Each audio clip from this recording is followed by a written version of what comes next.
You have people that ride for Floyd.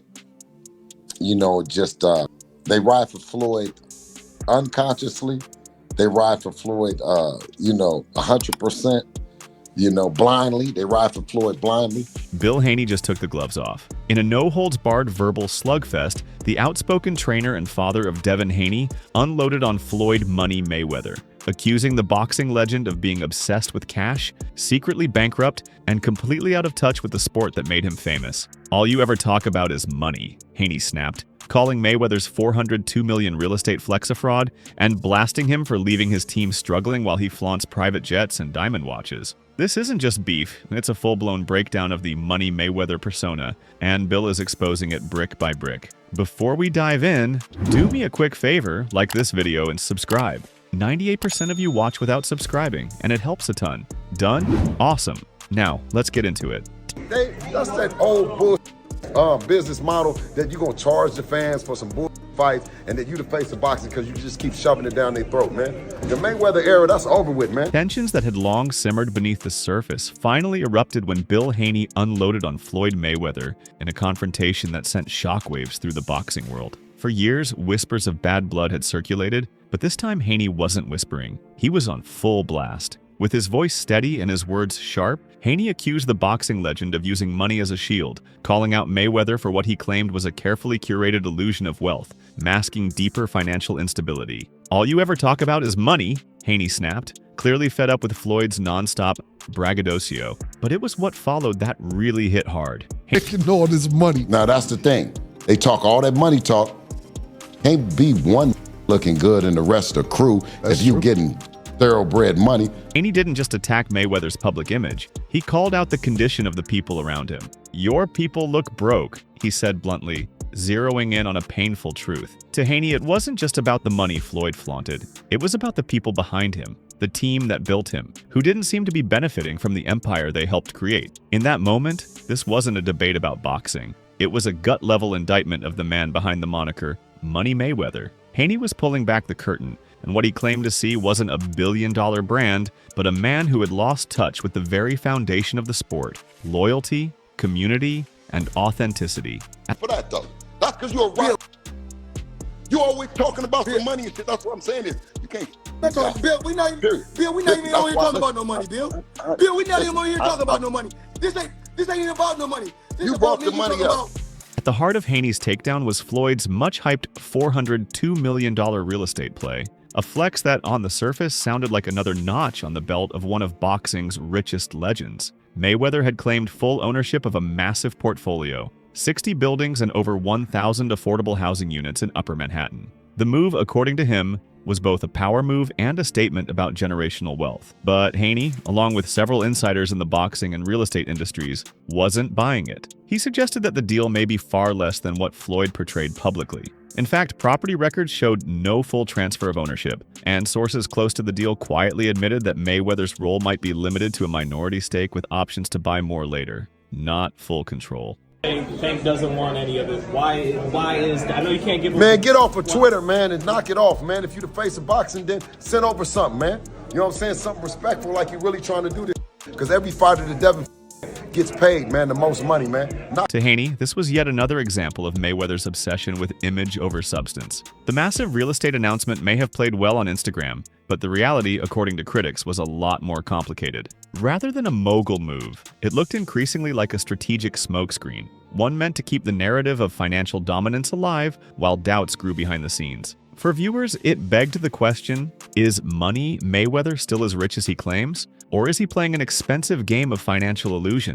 Digging deeper into the heart of his critique, Bill Haney turned his focus to a subject often overlooked in the flashy world of boxing: the team behind the fighters. He questioned how Mayweather, a man who claims to make hundreds of millions in a single night, could allow people like Calvin Ford, the respected coach of Gervonta Tank Davis, to appear financially underserved and overlooked. There's no way your fighter's making the kind of money you brag about, and his coach is still struggling, Haney said. He explained that he had personally advised Tank's camp to pay Calvin Ford properly, not just out of principle, but out of respect for the role coaches play in building champions. I think it's personal between you and Calvin. Also, it's Tank's coach. Is it? Man, I told Coach, For those that don't know, Coach Calvin is Tank's coach, so I'm just for our audience. And I said, listen.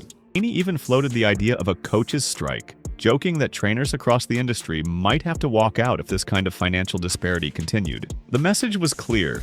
Real money means taking care of your people. Haney's criticism wasn't just personal, I thought it was systemic. He implied that Mayweather's financial empire might not only be overhyped, but also built on the backs of undervalued talent. And that message struck a nerve, especially in a sport where loyalty, legacy, and team are everything. But this wasn't just business, it was deeply personal. According to Haney, Mayweather's animosity started when Devin Haney refused a deal offered by Floyd's promotional team. The rejection wasn't taken lightly, and what followed, according to Bill, was a campaign of quiet retaliation. He claimed Mayweather had since been using his influence behind the scenes to block Devin from major fights, specifically naming Rolando Raleigh Romero and Gervonta Tank Davis as opponents allegedly taken off the table. You don't want to mess with me? I'll make sure your son never gets those fights. Knock it off, man. That's bunk business, man. You know what I'm saying? Listen, we don't need you. Let the welfare feed you for real.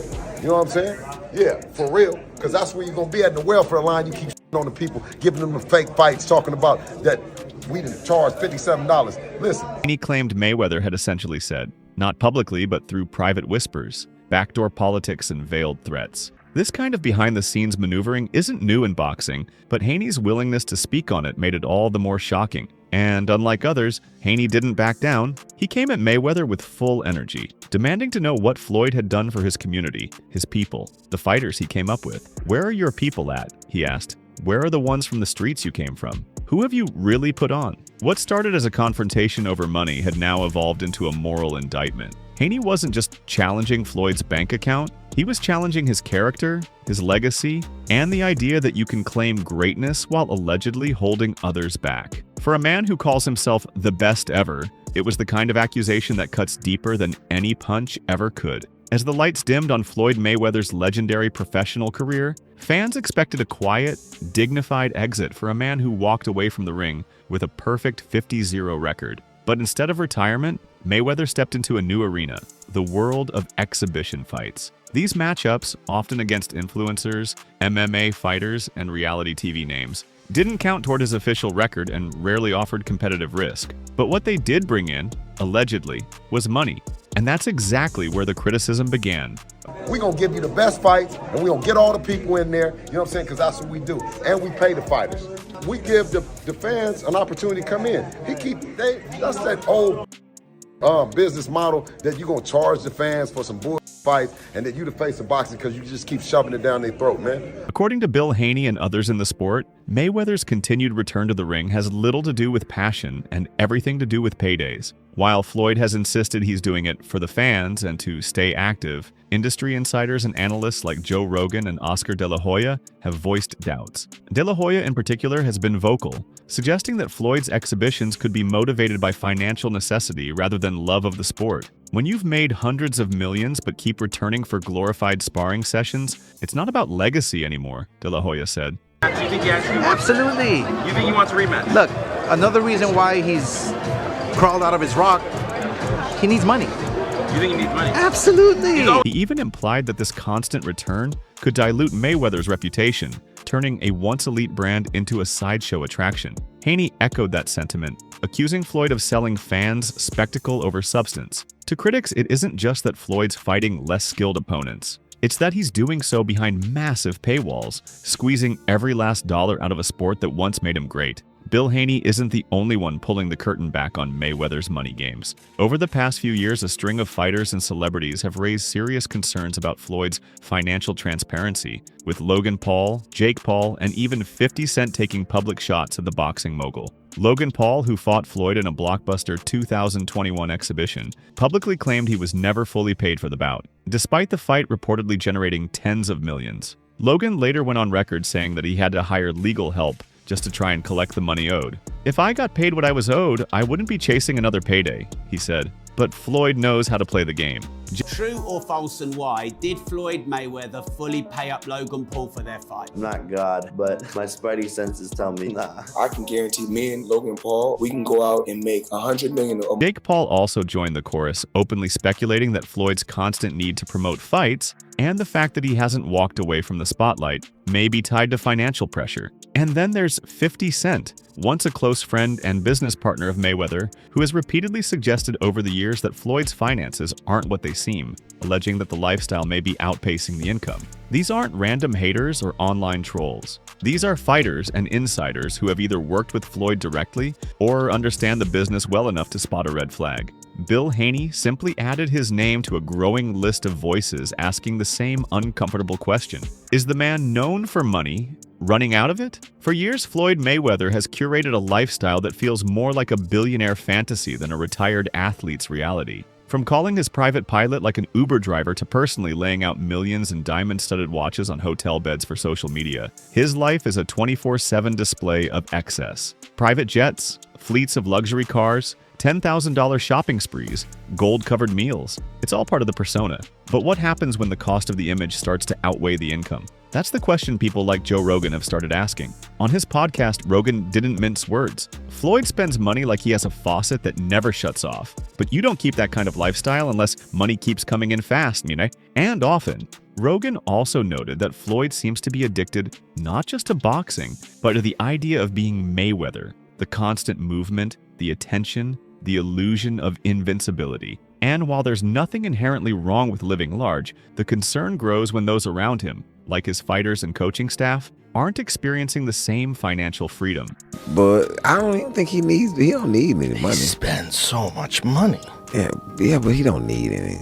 Floyd, are you sure? Yeah, Floyd good. I bet if he's planning for the future. Haney, in particular, pointed to the disparity between Floyd's luxury and the visible struggles of his team, drawing attention not just to a spending problem, but to a priority problem. In the eyes of critics, Floyd's obsession with flash may be eroding the very foundation that built his empire. Floyd Mayweather has never been shy about his legacy. He calls himself the best ever, and based on his flawless 50-0 record and global fame, it's hard to argue against his boxing resume. But legacy isn't just what you do in the ring. It's what you leave behind when the gloves come off. And according to critics like Oscar De La Hoya, Floyd is now at risk of tarnishing that very legacy. In a recent interview, De La Hoya warned that exhibition fights, reality TV opponents, and celebrity boxing aren't just a distraction, they're a distortion. He argued that greatness includes knowing when to bow out, when to protect the reputation you worked a lifetime to build. It's flossy. It's absolutely, he needs money. You think he's going Once broke? Again, come on. Fighters like that always go broke. He's always spending, so I guess. Absolutely. Look, he's not fighting anymore, so that big money's not coming in. Look at Bill Haney doubled down on this, saying that the era of Mayweather is over, not just in the ring, but in influence. He pointed to Devin Haney's rise as proof that the next generation isn't interested in flashy belts or rented Bentleys. We're here to fight real fights, not put on shows, he said, suggesting that fans are starting to see through the glitz and demand authenticity. And that's the core question. Can a fighter's greatness survive long after their last real fight? For Mayweather, the answer might depend on how and when he chooses to walk away. In the final moments of the confrontation, Bill Haney didn't hold back. With the energy of someone tired of being silent, he delivered the closing statement that echoed across boxing circles and social media alike. The Mayweather era is over. This is the Devin Haney era now. It wasn't just a jab, it was a statement of succession. Haney was declaring that boxing had moved on, and that the future wasn't in exhibition matches or flashy promos. It was in fighters like Devin, who take risks, chase legacy, and bring real fights to the fans. He dared Mayweather to step aside, not out of disrespect, but out of recognition that the game has changed. No more smoke and mirrors. No more pay-per-view hype for fights that don't matter. We're not hiding behind money, Haney implied. We're putting it all on the line every time. You want me to show you right now? Call AJ. My sister, she gonna call my pilot right now. So you just call your pilot and he just come where? It's like an Uber? I'm gonna show you. AJ. Hey, what's up? So yesterday you guys flew over to Vegas to pick my daughter and mother up and my daughter and my grandson up, right? That's correct. As the dust settles, fans are left asking the real question. Is Floyd still the face of boxing, or is he now just a shadow of the brand he built? The mic drop was loud. The message was clear. And whether Mayweather responds or not, Bill Haney has made it clear that the new era has already begun. All right, guys, for the best updates on boxing news, moments, events, and actions, subscribe to Knockout Updates and turn on notifications to never miss out on quality content, and check out our other videos. Until next time, peace out.